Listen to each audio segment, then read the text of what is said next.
ఏంటంటే మా పిల్లలతో మేము అంతా చెప్పి విసిగించుంటాం.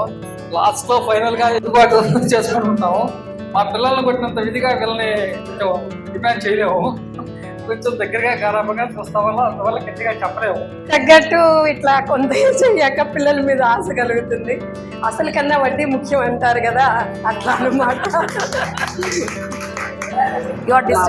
మంది మనవాడి పిల్లలంటే మన పిల్లల్ని చూసుకోవడం వేరు. అది అప్పుడు ఎట్లా అంటే మనం అందరం ఏజ్ లో ఉంటాము, వాళ్ళని ఏదో స్ట్రిక్ట్ గా పెంచాలి, వీళ్ళు అలా వెళ్ళకూడదు ఇలా వెళ్ళకూడదు అని చేస్తాము.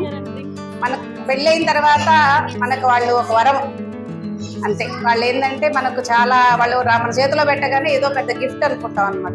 వీళ్ళని చాలా జాగ్రత్తగా కేర్గా చూసుకోవాలి.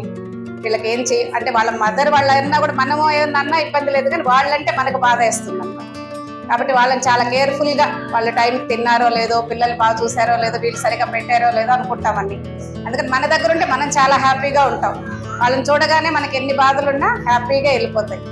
అలా వాళ్ళతో ముచ్చట్లు వాళ్ళకి చెప్పడం, వాళ్ళు చేసే ఆటలు కానీ ఏమైనా కానీ చాలా ఇష్టంగా అనిపిస్తాయి అనమాట. వాళ్ళు తులిప్ పని చేసినా మనకి ఇష్టంగానే అనిపిస్తుంది అంతే.